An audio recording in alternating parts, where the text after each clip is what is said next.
Bonjour à tous, nous vous souhaitons la bienvenue dans votre émission Ensemble c'est mieux. Et ensemble c'est mieux pour décorer, c'est ce que va nous dire Aurélie Vérité. Bonjour Aurélie. Bonjour Laurence. Eh bien ce matin je viens avec un projet de mise en ambiance de pièces de vie dans un style contemporain. Vous allez voir, ça change. On a hâte de voir ça. Nous mettrons également à l'honneur les femmes, mais les femmes entrepreneurs en particulier, des dirigeantes d'entreprises qui s'épaulent et se structurent. Nous ferons un zoom notamment sur le réseau Bouge ta boîte. Au chapitre santé, on abordera le don d'ovocytes et le don de spermatozoïdes. Et puis nous terminerons l'émission par une dégustation d'huîtres plates de la baie du Mont Saint-Michel. Voilà, pour le menu du jour, je vous l'ai présenté. Je vous le disais, les femmes sont à l'honneur ce matin. Je souhaite la bienvenue à celles qui sont ici. Merci. Et à vous également, Monsieur Beaulieu. Allez, on y va tout de suite, les femmes à l'honneur, les femmes entrepreneurs. Faut dire comment? Femme entrepreneuse ou femme entrepreneur? Comme tu veux, mais ça ne m'empêchera pas d'être entreprenante. En France, question entrepreneuriat, on est encore loin de la parité. Si 4 créateurs d'entreprises sur 10 sont des femmes, les femmes ne représentent que 14% des dirigeants d'entreprises de plus de 10 salariés. Barrières psychologiques, difficultés à concilier vie professionnelle et vie de famille, machisme, manque de soutien, les obstacles ne manquent hélas pas. Du coup, 65% des femmes qui veulent devenir entrepreneurs ont la peur de l'échec, contre 54% des hommes. Diplômées de l'enseignement supérieur 9 fois sur 10 et ex-salariées à 60%, les femmes se lancent dans la création d'entreprises autour de 35 ans. Et lorsqu'elles montent leur boîte, les patronnes sont encore cantonnées à certains secteurs spécifiques, comme la santé humaine et l'action sociale, les services à la personne ou l'enseignement. Les femmes sont encore peu nombreuses dans la création de start-up et le secteur de la tech. Autre grosse inégalité, la patronne se trouve surtout dans les TPE, les très petites entreprises, et se fait rare dans celles de plus de 1000 salariés, seulement 7,5% de femmes. Mais attention, la génération des moins de 30 ans risque de changer la donne. 38% des jeunes femmes rêvent de monter leur boîte. Vous adoriez dire merci patron, vous adorerez dire merci patronne. Eh oui, les choses bougent et les choses changent. Ça n'est pas May Roland qui va nous dire le contraire. Bienvenue à vous. Merci. Vous représentez le réseau Bouge ta boîte ce matin, un réseau de business féminin. Et puis à vos côtés, il y a Cataline Sancier-Recul. Bienvenue à vous également. Merci. Vous êtes dirigeante de l'atelier gourmand de Rennes et bougeuse également, mais vous nous raconterez tout à l'heure un peu votre parcours. Mais est-ce que les chiffres évoqués à l'instant au niveau national se vérifient en Bretagne? Est-ce que notre région est une région qui bouge beaucoup en termes d'entrepreneuriat au féminin? Oui, absolument. La Bretagne est la première région sur le podium avec 34% des TPE qui sont dirigées par des femmes. Donc bravo les Bretonnes. Bravo les Bretonnes, oui. Quelle est la vocation de ce réseau? Expliquez-nous un petit peu. Alors, l'objectif de Bouge ta boîte, c'est de fédérer des dirigeantes d'univers professionnels complètement différents. Donc, nous sommes présents sur le territoire national. Et l'idée, c'est toujours bien se connaître pour bien se recommander. Donc, c'est non seulement créer des viviers d'expertes, et au-delà de ça, c'est de se monter en compétences et évidemment de se recommander et de générer du business les unes avec les autres. Donc se fédérer et accompagner ces femmes qui se lancent dans la création d'entreprises. Alors justement, on va faire un petit distinguo. Il y a beaucoup de réseaux féminins en France qui accompagnent le lancement d'entreprises ou de start-up. Mais vous, c'est une démarche un petit peu différente. Quel est le petit plus de Bouge ta boîte? Expliquez-nous. Alors, la grande différence de Bouge ta boîte, c'est d'abord qu'on se destine à des femmes déjà immatriculées, j'aime pas trop ce mot, mais déjà lancées. Voilà, exactement. Déjà lancées, qu'elles soient dirigeantes, profession libérale, conjointe collaboratrice ou agricultrice. Et notre grande différence, en tout cas dans notre ADN, c'est vraiment le sens business. L'idée, c'est véritablement d'accélérer son activité grâce au réseau. D'accord. Comment il fonctionne ce réseau très concrètement? Alors, ce sont des réunions de travail qu'on appelle les bouge-up. Donc, on a un vocabulaire qui est propre à Bouge ta boîte. Donc, les bouge-up, ce sont des réunions de travail tous les 15 jours sur l'heure du déjeuner. Au-delà de ces réunions physiques, donc il y a des duos, des ateliers éclairants qui permettent de mettre en lumière les activités des dirigeantes du réseau. Et puis, il y a aussi des outils numériques qui sont un espace dédié à la communauté des bougeuses. Comme ça, une bougeuse de Montpellier peut aisément discuter avec une bougeuse de Rennes, par exemple. D'accord, donc vraiment une collaboration entre femmes. Est-ce que c'est ce qui vous a séduite, Cataline Sancier-Recul, peut-être? Vous allez peut-être avant nous raconter votre parcours, mais vous êtes bougeuse, comme on dit, puisque vous utilisez le jargon de Bouge ta boîte, une bougeuse aujourd'hui. Vous êtes la dirigeante de l'atelier gourmand de Rennes que vous avez repris il y a 1 an. Quel était votre parcours avant? Vous étiez salariée? Effectivement, donc j'étais salariée dans une entreprise de transport rennaise. J'ai fait quasiment toute ma carrière, sortie d'école. Voilà, j'ai trouvé ce poste-là là et donc j'ai grandi au sein de cette société. Maintenant, j'ai grandi avec des envies différentes. Je ne trouvais plus ces dernières années ma place dans ce que je faisais quotidiennement, puisque je n'avais pas la possibilité de bouger, ou en tout cas de changer mon quotidien, de bouger, effectivement. Ouais. Et donc, du coup, avec l'arrivée de mes enfants, j'ai eu des envies de leur créer des choses, de leur faire des petits anniversaires très sympas. Enfin, voilà, j'ai eu beaucoup d'envie, ce qui m'a amenée à une grosse passion. Vous êtes une fan de pâtisserie. C'est ça, une grosse passion de la pâtisserie, tout à fait. Et cette pâtisserie m'a amenée à faire des choix. Et à un moment donné, j'ai vite compris que si je voulais changer, faire autre chose, il fallait que je passe aussi, il fallait que je me forme. Donc j'ai passé, il y a 5 ans maintenant, le CAP pâtissier en candidat libre. En parallèle de mon travail, j'avais pris une petite disponibilité de 10% sur mon temps de travail pour être à la maison et pour pouvoir travailler ce diplôme. J'ai été aidée par des réseaux comme le Fonds Gestif, par le BGE de Rennes. Voilà, j'ai été aidée pour monter quelque chose, mais faute de financement, je n'étais pas prête. Je pense à ce moment-là de lancer quelque chose. Il y avait trop de sacrifices derrière. Je me suis dit, c'est pas grave, ce diplôme, il va me servir. Il y en a beaucoup qui m'ont demandé, mais pourquoi l'avoir fait, pourquoi avoir mis tout ce temps, cette énergie dedans, si au final tu ne fais rien. J'ai dit, c'est pas grave, il est là, ça a été une belle leçon pour moi. Vous l'avez fait pour vous, avant voilà, tout, je l'ai fait pour moi, je l'ai fait aussi pour donner un exemple à mes enfants, que quoi qu'il arrive, on peut faire des choses, même en étant maman, même en étant déjà salariée. Et j'ai reçu il y a 1 an, j'étais client de l'atelier gourmand de Rennes, et j'ai reçu il y a 1 an, comme beaucoup, une lettre gourmande avec un titre. Ce titre, c'est « Et si c'était le moment ?» Et cette lettre gourmande indiquait que le gérant du moment devait s'en aller assez rapidement. Et cette lettre m'a percuté, ce message, et si c'était le moment, c'était le mien. Parce que moi, ça faisait 5 ans que c'était mon moment et que j'attendais ça. Donc voilà, j'ai contacté la franchise, on s'est mis en lien et l'histoire Atelier Gourmand a commencé pour moi. Est-ce que vous vous étiez déjà imaginé chef d'entreprise? C'était une volonté réelle? Pas vraiment. Ou c'est arrivé, je me suis jamais dit je veux être chef d'entreprise. Ouais. Je me disais par contre que je voulais autre chose. Que cette qualité de salarié tous les jours, effectivement, c'est alimentaire, ça fonctionne bien, ça m'a permis d'arriver là où je suis. Mais je me disais pas, j'ai envie d'être chef d'entreprise, moi je voulais juste faire autre chose. Je voulais faire quelque chose d'utile, où je me sentais bien, où je me sentais heureuse et qui me motivait chaque jour d'aller faire quelque chose. Donc non, c'est venu à moi différemment. C'était déjà un cheminement, puisque j'avais effectivement fait début de création d'entreprise qui n'avait pas abouti. Ouais. Mais je me le disais pas, je voulais faire autre chose. C'était ça le créneau qui me faisait avancer. Ouais. Est-ce que une franchise, parce que là c'est une franchise familiale, l'atelier gourmand, est-ce que c'est assez rassurant, peut-être pour démarrer? Ça a été déterminant pour moi. Ouais. Je pense que même si là j'étais prête à faire autre chose, le fait que ce soit une franchise dirigée en plus par une femme, Claire Lehay, qui gère l'atelier gourmand de Angers, elle est à l'écoute, elle nous soutient, c'est une belle franchise, on se soutient les uns les autres. Il y a une quinzaine d'ateliers gourmands là, en France d'ouverts, dont un également aussi en Côte d'Ivoire. Et donc on est solidaires les uns avec les autres, on met des choses en place, et donc je retrouve un peu cette cellule salariée que j'avais avant, parce qu'avant je travaillais avec j'étais en plateforme, je travaillais avec des collègues. Là aujourd'hui je me retrouve toute seule, c'est pas été facile pour moi au départ d'être seule.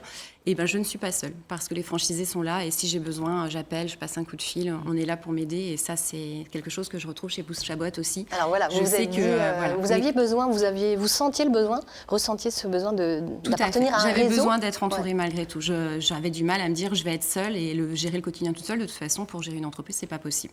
Donc là, il fallait que je me tourne, et j'étais pas prête à rentrer dans un réseau mixte. Et c'est pour ça que Bouge ta boîte m'a apporté ce dont j'avais besoin, un regard positif de femmes qui vont vers la même chose que moi, c'est-à-dire l'entrepreneuriat. On a les mêmes envies, les mêmes idées, on veut aller au même endroit, donc on s'aide. On n'est que de bons conseils les unes avec les autres, et l'expérience de chacune fait que ça permet aux autres, à chaque réunion, tous les 15 jours, je prends plein de bonnes idées et je les mets en pratique, et ça c'est top. De l'écoute, de la bienveillance, c'est ce qui ressort de ces ateliers, de ces rencontres. Absolument. Donc effectivement, l'idée c'est de... Chacune a son parcours de vie. Bien souvent, quand on fait le pas d'être dirigeante, on a déjà un parcours de vie derrière soi, comme Cataline. Et l'idée là, c'est de parler de ça, soit sa reconversion. Donc évidemment, on partage sur son champ d'expertise. On monte les autres en compétences. Et au-delà de ça, c'est aussi de se dire... je pose des chiffres, parfois je vais poser des questions aux autres qui vont me faire réfléchir sur est-ce que j'ai un prévisionnel, est-ce que précisément je sais combien de chiffre d'affaires je dois aller chercher, parce que tous ces éléments-là, parfois on ne les a pas quand on se lance. Donc c'est aussi la force de ce réseau.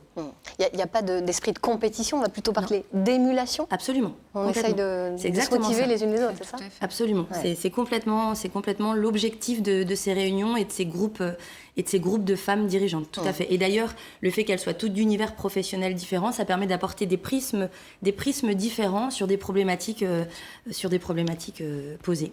Donc on a bien compris, c'est pas qu'un échange de cartes de visite. Absolument. Vous avez un système de recommandation. Alors comment ça marche? Expliquez-nous un petit peu. Alors au sein du Bouge-Up, donc de cette réunion de travail, il y a un temps qui est donné pour justement obliger en quelque sorte les dirigeantes à faire un focus activité tous les 15 jours, de se dire très bien, moi en 15 jours, mon activité elle est celle-ci. De quoi j'ai besoin là? Est-ce que j'ai besoin d'un contact sur le bassin rennais par exemple? Est-ce que j'ai besoin d'un contact sur la Bretagne? Est-ce que je souhaite développer une nouvelle clientèle? Donc là, comment vous pouvez m'aider? Et c'est ce qu'on appelle le coup de boost, c'est-à-dire que je vais solliciter mon réseau physique, donc les femmes qui sont présentes autour de moi, pour savoir si l'une d'entre elles peut m'épauler pour trouver un contact. Et puis si j'ai pas la compétence ou si j'ai pas le contact là sur Rennes, je peux toujours me tourner vers le réseau national, évidemment. Bien sûr. Alors, est-ce qu'il y a certaines actions qu'on peut hésiter à mener seul et que finalement, avec cette force du collectif, on arrive à mener? Absolument. Et d'ailleurs, il y a eu des très belles idées dans Bouge ta boîte. Par exemple, une dirigeante qui n'aurait pas le budget et qui n'aurait pas le budget pour embaucher une community manager, donc quelqu'un qui gère les réseaux sociaux. Il y a certaines bougeuses qui ont à 3 embaucher une community manager à temps partagé. Et du coup, il y a des initiatives qui sont prises comme ça parce qu'à plusieurs, évidemment qu'on est plus forte. Et en fait, parfois, on n'a pas soi-même les idées et c'est une autre bougeuse qui va avoir l'idée et qui va nous embarquer dans une nouvelle aventure finalement. Oui, c'est formidable ça. Alors, puisque vous parlez d'argent, de budget, on va écouter la question d'une téléspectatrice. Elle s'appelle Juliette. Bonjour, je m'appelle Juliette. Je suis en cours de création d'une entreprise dédiée à l'entrepreneuriat féminin.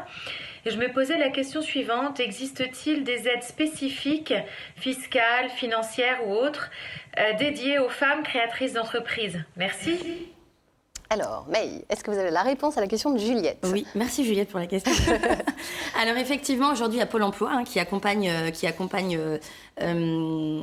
les porteuses de projets, les porteurs de projets plus globalement. Il y a la BGE aussi, donc Cataline tout à l'heure. La BGE. Voilà. Traduire. La banque de gestion des entreprises. La boutique de gestion des entreprises. Pardon. Et il y a l'ACRE qui est dispensée par Pôle emploi. Au-delà de ça, il y a aussi des réseaux qui sont d'ailleurs aujourd'hui Marie-Éloi, qui est la fondatrice de Bouge ta boîte, a aussi lancé il y a quelques années Femmes de Bretagne, qui épaule aussi les porteuses de projets et les femmes en début d'activité. Et cette association d'ailleurs se développe sur le territoire national et devient Femmes des territoires. Donc il y a plein de possibilités de se faire épauler. Je voudrais juste rajouter que vendredi, là, j'ai rencontré un directeur de développement d'un des territoires. Et en fait, il y a beaucoup de femmes aujourd'hui qui se lancent et qui ne vont pas chercher l'information. Donc, et parfois, on choisit un statut d'auto-entrepreneur parce que ça semble facile. Mais pour le coup, peut-être que le choix de ce statut ne va pas nous permettre d'accéder à certains financements. Donc vraiment, le conseil que si je peux me permettre, c'est d'avant de choisir un statut, allez voir les développements de vos territoires, les pôles développement de vos territoires, vraiment. D'accord. Catherine, vous confirmez, vous vous êtes fait aider, vous, au moment du lancement de votre activité? Alors là, il y a un an, donc quand j'ai décidé de reprendre l'atelier gourmand, le seul interlocuteur que j'ai eu sur ce moment-là, c'était l'atelier gourmand franchise. Parce que l'atelier gourmand de Rennes, c'était une reprise, c'était pas une création d'entreprise. Donc voilà, il y avait déjà beaucoup de choses de mise en place. Il y a des choses que j'ai pas eu besoin de faire. Ça, c'était une chance de passer aussi par ce côté franchise, qui fait que c'est vraiment la franchise qui m'a épaulée sur le début et qui m'épaule encore chaque jour. En tout cas, il y a tout un tas de possibilités d'accompagnement. Effectivement, il faut se renseigner au maximum. J'avais envie de vous poser la question du salaire, parce qu'on en a beaucoup parlé ces derniers temps. Depuis le 5 novembre à 16h47, les Françaises travaillent, paraît-il, pour rien, car au-delà de cette date, symboliquement, on a cessé d'être rémunérés. Comparé au salaire des hommes, est-ce que c'est une thématique que vous abordez également dans vos ateliers, au sein de Bouge ta boîte? C'est une thématique qu'on aborde indirectement. Parfois, c'est compliqué de lever les freins sur cette thématique. Il faut savoir que quand on demande à une dirigeante combien, dans l'idéal, elle souhaiterait se rémunérer, elle va répondre 1 500 €. Quand on demande à un homme, il répond entre 3 000 et 4 000 €. Donc déjà, il y a une vraie différence de légitimité. Lors des Bouge Up, donc lors de ces réunions de travail, toujours dans cette partie coup de boost, l'idée, c'est de se dire, voilà, je sais combien de chiffres d'affaires je dois aller chercher pour aller chercher mes 1 500, 2 000, 3 000 € de salaire. Donc, on sait que les taux horaires ne sont pas les mêmes d'une activité à l'autre. Mais en tout cas, En tout cas, notre ambition, c'est véritablement de lever le voile sur ces sujets et le fait d'être sans tabou. Et là, en fait, les dirigeantes qui se regroupent, on est vraiment sur de l'authenticité. C'est-à-dire qu'on joue pas des mécaniques, on est vraiment là. Si l'avocate, elle est à 250 € de l'heure et que moi, je suis à 75 ou 50 € de l'heure, il n'y a pas de sujet. J'ai choisi mon activité en toute connaissance de cause. Et l'idée, c'est de lever le voile sur ces sujets. Sans tabou, vous confirmez? C'est ce que vous avez apprécié aussi dans ce réseau? C'est ça. Et puis, de toute façon, ça nous permet d'avancer. Ça nous permet aussi d'estimer, de se dire, si l'autre peut, moi, peut-être que dans mon activité, je peux développer des choses qui vont améliorer cette condition. Donc, oui, il ne faut pas du tout que ce soit tabou, sinon on ne peut pas avancer. On ne peut pas avancer. Ouais. Aurélie, vous vous êtes fait accompagner, vous, quand vous avez lancé votre entreprise. Est-ce que ça vous parle, tout ça? Oui, tout à fait. J'ai essayé aussi de solliciter des aides où je n'ai pas été suivie. Donc, du coup... mais c'est vrai qu'il faut, dans tous les cas, il faut se renseigner, il faut aller prendre les informations, parce qu'il y a pas mal de structures qui existent, donc c'est important. Et on se sent plus forte, accompagnée par un réseau. On va maintenant voir que le monde du travail peut aussi être un monde solidaire. Et puis, on va aller tout de suite justement à Tinténiac, en Ille-et-Vilaine. Là-bas, une boulangerie a intégré à son équipe une personne sourde. C'est un reportage de Catherine Jonot et de Jean-Michel Piron. Pas de barrière de langage entre Gustave et Marie, sourde profonde de naissance. Au Fournil, ça plaisante même. Vous lui dites quoi? Ce qu'elle avait fait vendredi dernier au foot à Lorient. Parce qu'elle joue au foot au club de sourds de Rennes. Et vous lui avez dit quoi? Si elle avait gagné ou perdu. Je lui ai demandé ce qu'ils avaient fait. Et elle a perdu. Marie ne perçoit que les vibrations et refuse les appareillages qui ne lui conviennent pas. C'est donc en langue des signes qu'elle communique. Aujourd'hui ouvrière dans cette boulangerie, c'est par l'intermédiaire de son collègue Gustave qu'elle a intégré l'équipe. Ouais, avant elle était en pâtisserie dans l'entreprise où je travaillais, c'est là qu'elle a fait son apprentissage et c'est là que j'ai commencé à la connaître, mais là je connaissais vraiment rien du tout en langage des signes. Donc on communiquait beaucoup sur une tablette et en mime et après les lèvres, mais elle nous apprenait quelques signes, mais c'était difficile, quoi. Ouais, ça marche. Sous l'impulsion de leur patronne, les 5 salariés de l'entreprise ont tous décidé d'apprendre les rudiments pour dialoguer avec Marie. Leurs mains ne servent plus seulement à pétrir la pâte, mais aussi à faire passer les consignes, un bénéfice pour tout le monde. Ça permet de s'ouvrir aussi sur les choses qu'on ne connaît pas, justement, sur la différence, comme on pourrait dire, quoi. Et non, c'est vraiment c'est épanouissant. Ouais. Et le fait en plus d'avoir la formation, ça épanouit encore plus, qu'on se dit qu'on... On ne sait jamais, si on croise quelqu'un malentendant, ça permettrait de communiquer, plutôt que de tout de suite être renfermé, quoi.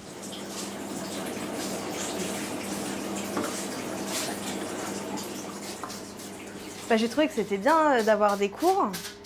C'est bien que les collègues puissent apprendre, apprendre les chiffres, apprendre les poids, apprendre ceci, avoir des mots en lien avec du lexique, en lien avec notre métier. Et j'ai trouvé que c'était bien et on les voit progresser, ça a été en effet intéressant.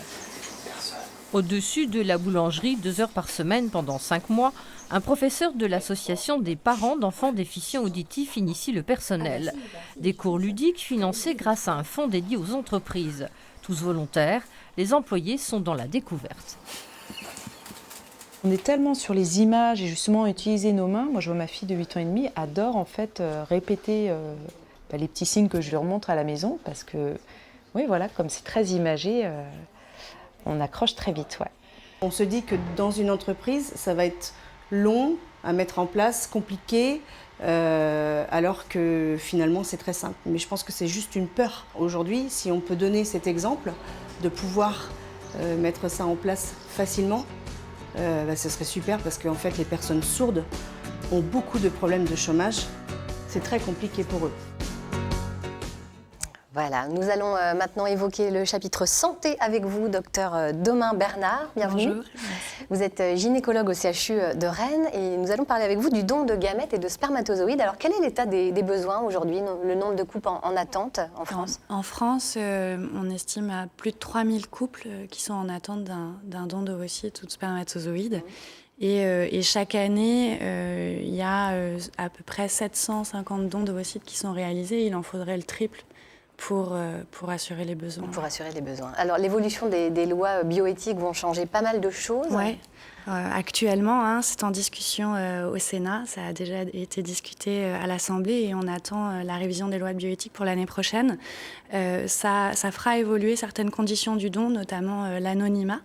Et puis également l'ouverture du don de spermatozoïdes aux femmes célibataires, aux couples de femmes, ce qui va nécessairement accentuer les besoins de don.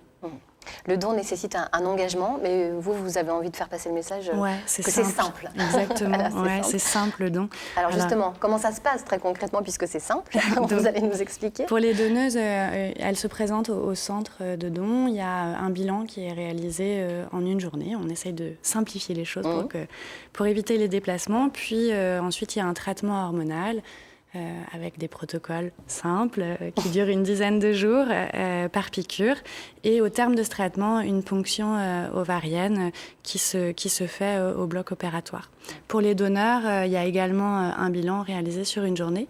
Et ensuite, les hommes vont devoir se présenter 5 à 6 fois au laboratoire pour les prélèvements de spermatozoïdes. D'accord. Est-ce qu'il y a des conditions spécifiques au don, des limites d'âge? Alors, pour les femmes, on peut donner, si on est en bonne santé, jusqu'à l'âge de 38 ans. Et pour les hommes, jusqu'à l'âge de 45 ans. Car au-delà, par exemple, pour les femmes, il y a une baisse qualitative? En fait, il y a une baisse quantitative et qualitative de la réserve ovarienne. Toutes les femmes naissent avec un stock d'ovules qui baisse de façon tout à fait physiologique avec le temps. Et on sait qu'associé à cette baisse quantitative, il y a une baisse qualitative de la réserve ovarienne, d'où cette limite qui a été fixée à 38 ans.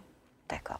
Est-ce qu'on a des spécificités en Bretagne? Est-ce qu'on a plus de centres qu'ailleurs? Oui, on a la chance en Bretagne d'avoir 3 centres qui font du don de gamètes. À Rennes, il y en a même 2, la clinique de la Sagesse et le CHU où je travaille. Et il y a également le centre de Brest. D'accord. Le temps d'attente est-il long? Oui, alors pour les couples, c'est variable d'un centre à un autre, mais le temps d'attente peut aller de 1 à 2 ans. Et ça se raccourcit grâce à l'augmentation des dons, mais ça reste toujours trop long pour les couples. C'est toujours trop long quand on attend, forcément. L'année dernière, vous avez eu combien de dons dans votre centre du CHU de Rennes? Eh bien, à Rennes, on a eu la chance d'avoir plus de 60 dons d'ovocytes réalisés et 30 donneurs de spermatozoïdes. D'accord. Est-ce qu'on a des besoins spécifiques en ce qui concerne des couples de certaines origines, peut-être? Oui, il y a une réelle problématique en Bretagne, mais en France, en fait, de façon globale, pour les couples d'origine africaine et asiatique. On a à Rennes 30 couples qui sont inscrits en attente d'un don d'ovocytes. Et l'année dernière, on a eu seulement 2 donneuses d'origine africaine, 0 donneuse d'origine asiatique. Donc ces couples, on les accueille, on les inscrit quand il y a une nécessité, une indication.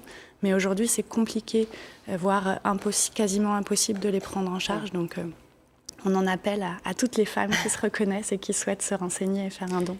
Et pourquoi est-ce que... génétiquement, c'est un risque? Non, il n'y a pas de risque. C'est juste pour la ressemblance physique. Il y a des règles de bonne pratique, et puis il y a aussi un désir des couples d'avoir des critères d'appariement qui sont génétiques, c'est vrai, vous le signalez, biologiques, mais également physiques. Et donc c'est respecté et à la demande des couples principalement. Ouais. Bien sûr. Est-ce qu'il y a un déficit de dons au niveau national, vraiment? Très fort? Oui, c'est très fort et on en parle de plus en plus, et c'est bien parce qu'on l'a vu en 2018, on a réalisé une campagne que vous voyez à l'écran pour le don d'ovocytes, et ça nous a permis de doubler le nombre de dons, donc c'est pas rien. Donc il faut en parler, mais finalement quand on en parle, on se rend compte que les gens ils savent pas ce que c'est, ils savent pas que c'est possible, ils savent pas que c'est simple, et donc c'est pour ça qu'on est là aujourd'hui pour continuer d'en parler. Il faudrait organiser des bouge-up sur cette thématique-là. On est prêts, on est motivés. Et pourtant, la Bretagne est quand même une des régions où il y a le plus de dons, c'est ce que vous dites? Oui, on est une des 2 régions avec l'Île-de-France à réaliser le plus de dons d'ovocytes en France, grâce au dynamisme des 3 centres de la région. Donc Donc c'est bien. Il faut continuer, il ne faut pas que ça s'arrête. Non, il ne faut pas que ça s'arrête, exactement. On va donner un numéro de téléphone qui va s'afficher pour répondre aux questions au CHU de Rennes et puis pour s'inscrire justement pour faire un don. Et puis il y a également les sites internet dondovocide.fr et dondespermatozoïdes.fr pour avoir tous les renseignements les plus complets possibles. Merci beaucoup, Dr Domain Bernard, d'être venu nous parler du don de gamètes et du don de spermatozoïdes. Nous allons parler de décoration avec vous, Aurélie, et vous nous proposez de rajeunir une pièce de vie. Voilà, c'est ça. On est sur une pièce de vie, du coup, une très belle maison. On va voir les photos. Une très belle maison avec de beaux espaces, de beaux volumes, des grandes baies vitrées, une cuisine équipée qui est déjà installée. Mais les clients souhaitent en fait intégrer une cave à vin, puisque monsieur et madame probablement aiment le bon vin. Normalement, on ne boit pas tout seul. Enfin, voilà, c'est ça. Et leurs amis aussi. Leurs amis aussi. Et du coup, ils souhaitent un coup de main pour faire la mise en ambiance et puis signer un peu la déco de cette pièce. D'accord. Alors, et vous avez fait une proposition Voilà, on a fait une proposition. Donc, après avoir pris en compte le cahier des charges, en fait, on s'aperçoit qu'on est sur des très grands volumes et que la table à manger, elle est positionnée près de la baie vitrée, donc ce qui est assez agréable. Mais au milieu de la pièce, ça fait un grand espace vide. Donc, étant donné qu'on a de la place, on va proposer une table ronde avec un dessus en céramique, avec 8 chaises, puisque là, on a vraiment de l'espace, donc on peut se permettre comme ça une belle table ronde au milieu de la pièce. On va repositionner près de la baie vitrée du coup 2 petits fauteuils style contemporain pour pouvoir profiter du jardin qui est un très beau jardin aussi très soigné, bien entretenu. Et puis, on va accompagner le client pour qu'il puisse se projeter avec la cave à vin qui va venir s'intégrer sous l'escalier.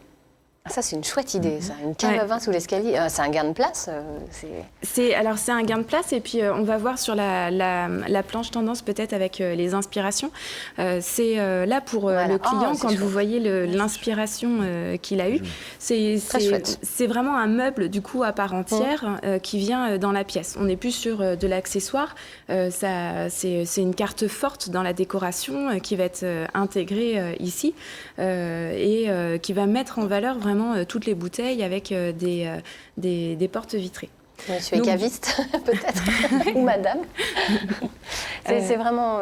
on imagine que ça leur a plu, cette proposition. Oui, tout à fait. Alors, on est parti du coup côté déco et couleurs, étant donné qu'on est dans un espace contemporain. On va utiliser en fait un gris tonus qui s'assimile un peu plus à du kaki, mais qui est une très bonne base pour faire une mise en ambiance contemporaine. On va voir du coup sur les visuels, on l'a appliqué dans la cuisine sur un mur, sur une hotte, et puis vous voyez sur le reste de la pièce, ça permet en fait avec cette base de kaki de pouvoir mettre des touches de couleurs, comme le chien qui est rouge ou le fauteuil qui est jaune, ou aussi le graphe sur le mur. Alors le gris tonus, tonus ça s'écrit pas T-O-N-U-S, on précise, c'est T-A-U-N-U-S. C'est ça. Même si, c'est très dynamique comme couleur, comme palette de couleurs. Alors... Là, et puis sur le fond du coup dans le séjour, là aussi on a intégré cette peinture sur tout le fond d'un mur où il y a l'écran avec la télé et avec une ligne en fait un peu design pour démarquer la pièce et là aussi qui va très bien dans l'esprit contemporain. C'est très chouette. On peut voir ce que ça donne en 3D.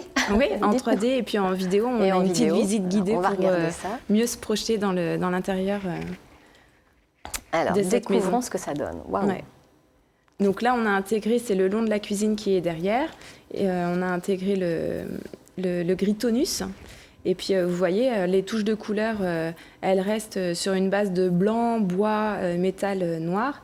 Et en fait, rien que cette mise en ambiance avec la couleur, ça va donner du cachet sur la cuisine. Et puis là, je vous disais, sur le côté salon, avec le mur qui a été démarqué. Et puis, on distingue la cave à vin. Alors, il n'y a pas encore les bouteilles. C'est ce qui manque, en fait. Ça va venir. Je pense qu'il a fait sa lettre au Père Noël. Et... qui est intégré sous l'escalier. C'est très très chouette, un joli projet. Hein. Ça vous inspirerait? C'est chouette. C'est pas mal. C'est une bonne idée. Il pourrait y avoir une cave à huîtres en fait. Tout à fait. Ce serait pas mal. Ça pourrait être pas mal. Ouais, ça pourrait être sympa. Bon, merci beaucoup Aurélie. Merci à vous. On va maintenant retrouver notre amie Billy à la SPA de Rennes. Billy, c'est à vous. Bonjour Jennifer. Bonjour Billy. Ça va bien? Oui, super. Alors nous sommes heureux de vous retrouver ce matin avec ce petit chat qui s'appelle... Braise. Braise, oui. Pas mal. Braise Aitao, très bien, on est en Bretagne. Alors comment il va ce petit chat d'amour? Eh ben, il va bien, c'est vraiment un amour de chat, voilà, qui est quand même pas au refuge ici depuis un moment, mais il était dans un autre refuge avant. D'accord. Donc on l'a récupéré pour lui donner une chance supplémentaire d'être adopté. Ici à Rennes, au refuge de la SPA, on a beaucoup de demandes. On a des demandes, maintenant c'est un chat qui est positif au FIV. D'accord. Donc il devra vivre du coup plutôt en appartement, pour éviter bien sûr de proliférer la maladie. Des bagarres, c'est des bagarreurs ces chats-là. Alors lui, il n'est pas spécialement bagarreur, justement. Il pourrait s'entendre aussi avec un autre chat à partir du moment où il serait positif aussi, bien sûr. D'accord. C'est un amour de chat avec l'humain. Voilà. Ça, on en a déjà parlé, il n'y a aucun problème avec les humains, pas de problème non plus avec les autres chiens. Voilà, juste les chats, faire attention. C'est une maladie propre aux chats, bien sûr, qui ne se transmet pas ni aux chiens ni aux chats. Bon, on parle des chiens, mais de toute façon, il les aime pas. Donc ça, par contre, on voit bien qu'il n'aime pas les chiens, parce que là, il les entend, il est à l'affût. Du coup, on le voit bien, il est au taquet. Il est un petit peu stressé, mais rien de... Voilà, on voit que c'est un petit chat vraiment adorable, qui fait confiance. Il a quel âge? On a dit il a une dizaine d'années. D'accord. Donc c'est vraiment le chat pépère, tranquille, qui pourra passer du temps sur le canapé, qui est déjà bien éduqué, qui est propre, qui veut juste pas se faire serrer comme ça pour la caméra. On va écoute, mon petit Braille, je crois qu'on a bien compris que là, il fallait juste une maison, un petit canapé et tout ira bien, quoi. Et c'est un amour de chat, vraiment. Il mérite vraiment qu'on vienne nous rencontrer parce que c'est que de l'amour, que de l'amour. Eh ben écoute, Braille, on te fait des gros bisous et bonne journée tout le monde. Bonne journée à tout le monde. Ouais. Merci Billy. Dites donc, je crois que c'est vous qui allez la ramener peut-être, ce petit chat. On va parler d'huîtres avec vous, Pierre-Charles Beaulieu. Bonjour, vous êtes ostréiculteur et président du syndicat des huîtres plates en eau profonde de la baie du Mont-Saint-Michel. Bonjour. Bonjour. Vous êtes situé entre Cancale et Vivier-sur-Mer, c'est ça? Tout à fait. Vous élevez des huîtres plates, des belons de Cancale. Tout à fait. Sur combien d'hectares, dites-nous? Alors, j'élève des huîtres plates sur 400 hectares en eau profonde. Il faut savoir qu'il y a 5 producteurs de la baie du Mont-Saint-Michel. Ça représente à peu près une surface de 900 hectares. En tout. En tout. Mais vous, c'est 400. C'est déjà 400. pas mal et c'est déjà beaucoup de travail. Pourquoi c'était si important de réintroduire les huîtres plates en eau profonde dans la baie du Mont-Saint-Michel? Elles avaient disparu? Alors, elles n'avaient pas complètement disparu, mais donc il faut savoir que l'huître plate, c'est l'huître originaire de nos côtes bretonnes. Dans les années 1980, il était produit 25 000 tonnes d'huîtres plates. Et il y a 7 ans, on n'en produisait plus que 400 tonnes. Qu'est-ce qui s'est passé? Alors, il y a eu 2 phénomènes par rapport à ça. Le premier phénomène, le centre de captage d'huîtres plates en baie de Quiberon. On a eu de la prédation par les dorades royales. Donc les dorades royales mangent les huîtres, ont mangé les gisements naturels. Et deuxième phénomène, on a eu des mortalités, notamment avec le bon amien. Ah oui. Donc du coup, il fallait... Qui a décimé tous les gisements naturels. Ouais. Alors comment s'y est-on pris justement pour réintroduire ces naissins? Ces naissins. Alors il y a eu deux possibilités. Donc une possibilité, protéger les gisements naturels par des filets anti-prédation pour éviter anti-dorades, c'est les dorades royales? Dorades royales, tout à fait. Qui raffolent des huîtres? Qui raffolent des huîtres et en même temps, on ne peut pas leur donner tort, qu'est-ce que vous voulez? Ils ont bon goût. Et deuxième solution, on a travaillé en collaboration avec donc les CRC et Ifremer et la région Bretagne pour développer des programmes de recherche, notamment 2, le programme Perle. Donc on prélevait des géniteurs dans différents secteurs en Bretagne pour permettre de les reproduire ensemble et de faire des descendances pour voir si ils étaient résistants à la maladie en fait. D'accord. Et il y a un autre programme également? Le programme Forever, qui là consiste à reproduire des gisements naturels, des gisements naturels avec des coquilles d'huîtres qu'on met au fond de l'eau pour pouvoir faciliter le captage naturel. D'accord, donc avec ces programmes de recherche, vous êtes plutôt optimiste pour les 4 années à venir, au moins? On arrive avec des volumes assez significatifs qui vont permettre de satisfaire toute la demande. Toute la demande, bah oui, parce que forcément, en plus, à l'approche de cette période des fêtes, il y a une demande énorme, on imagine. Oui, tout à fait. Et heureusement que vous êtes là pour pouvoir fournir. La récolte, là, c'est la première récolte depuis cette réintroduction? C'est pas la première récolte, c'est la première grosse récolte. Grosse récolte, on va dire. Alors on est à combien là de tonnes? Parce qu'on parle en tonnes, c'est ça qui est environ, en baie du Mont-Saint-Michel, cette année, on est à environ 1000 tonnes. 1000 tonnes de production. D'accord. Bon, est-ce qu'on peut déguster? On aimerait bien. Alors, vous allez peut-être nous donner des petites astuces pour ouvrir les huîtres rapidement et sans se faire trop mal. Mais on adore ça. Alors déjà, il faut prendre l'huître plate dans la main, mettre le couteau sur le talon, sur le pied de le talon de l'huître, on appelle ça le cul de l'huître, pardon. C'est pas un gros mot. Allez, en ce qui concerne les huîtres, ça va aller. Alors, montrez-nous on enfonce précisément. Le couteau, on fait un petit mouvement pour décoller la coquille supérieure. On vient racler la coquille supérieure avec le couteau. Alors, je vais mettre un peu d'eau un peu partout, je suis désolé. Pour couper le muscle. D'accord. Et ensuite, on vient soulever la chair pour décrocher le muscle intérieur. Ça a l'air si simple. Attendez, comme ça. Ça paraît tellement simple comme ça, c'est toujours pareil. Donc le mieux, c'est de vider la première eau pour laisser l'huître refaire sa deuxième eau. Je vous laisse, allez, dégustation. Je crois que vous êtes bon pour toutes les ouvrir. Il n'y a pas de problème. Par contre, on va incliner un petit peu si c'est possible pour mieux voir. Voilà, comment je vais me mettre debout peut-être? Non, mais ça va aller comme ça, mais en l'inclinant un peu. Voilà, là, ça va être mieux, je pense. Ah, bah là, on voit très bien. Voilà. Ça semble facile. Ça semble tellement simple. Hein. On peut vous embaucher pour les fêtes? C'est possible. Est-ce qu'il y a beaucoup de femmes, je vous pose des questions pendant que vous coupez pas, hein, surtout. Est-ce qu'il y a beaucoup de femmes dans votre profession, des femmes ostréicultrices? Il y en a beaucoup ou pas? Il y en a, oui, il y en a. Il y en a. Bon, c'est vrai que c'est un métier qui est quand même difficile. Donc, merci Aurélie. Il y a plus d'hommes que de femmes, mais il existe. D'accord. Alors, dites-nous, dégustez un petit peu. On va mettre de l'eau un peu partout. Les huîtres creuses, pendant longtemps, ont remplacé un petit peu justement le manque d'huîtres plates. On en est où là aujourd'hui? C'est une production équivalente? Non, on en est loin. Il y a une production environ de 100 000 tonnes de creuses pour 1000 tonnes de plates. 100 000 tonnes de creuses pour 1000 tonnes de plaques. D'où la rareté des huîtres plates. Tout à fait. Est-ce qu'en termes de qualitative, on va dire gustative? En termes gustatifs, voilà, voyez déjà le docteur de iodé, légèrement croquante. Et à la fin, vous allez pouvoir sentir un petit léger goût de noisette. Oui, c'est vrai. Et donc, c'est l'huître traditionnelle de nos côtes bretonnes. Tout à fait, pas l'oublier. tout à fait.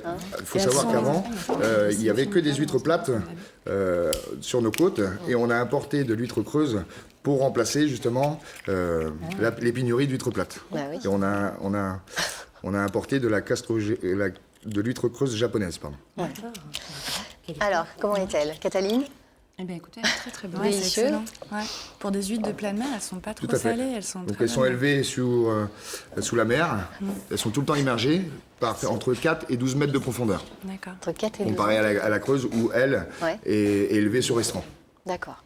Pour arriver à maturité sur une huître, il faut combien de temps? Alors, donc, il faut à peu près de 2 à 4 ans d'élevage au sol pour faire une huître commercialisable. Donc c'est un travail de longue haleine. De longue haleine, oui, tout à fait. De très longue haleine.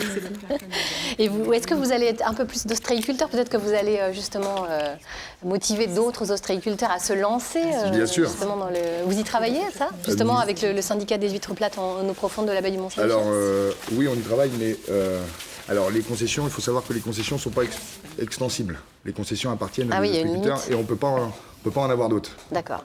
Donc, donc vous êtes limité de toute façon. On est limité par rapport à ça. D'accord. Donc ça restera rare. Tout à fait. Et effectivement.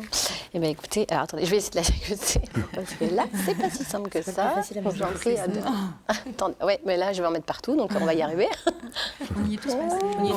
Il faut la croquer pour déguster toutes ces saveurs. C'est important. Elle est délicieuse. Ah oui. Elles sont très bonnes. Très bonnes? Bravo. Merci, Bravo. c'est gentil. Excellent travail. Elles sont très grosses. C'est de la 0. Alors il y a 8 calibres. On commence par la 4. La 4 est plus petite. Et on finit par le 4, 3, 2, 1, 0, double, triple 0. Ah d'accord. C'est les plus Triple grosses. 0. Triple 0. Ça existe. Ouais, ça fait à peu près 120 grammes de poids moyen. Ah oui, c'est énorme. Et la 4, qui est la plus petite, fait 45 grammes de poids moyen. D'accord. Celle que vous vendez le plus, c'est laquelle? C'est la numéro 2, qui est la taille moyenne, qu'on vend généralement, qui est un compromis entre la petite et la grosse. Et ça se cuisine? Alors l'huître plate, il vaut mieux la manger nature, c'est là qu'on qu'on arrive à sentir toutes les saveurs de l'huître plate. L'huître creuse, en revanche, elle, on peut la manger cuisinée au four, gratinée avec un peu de poireau, fondu de poireau avec de la crème fraîche et du gruyère.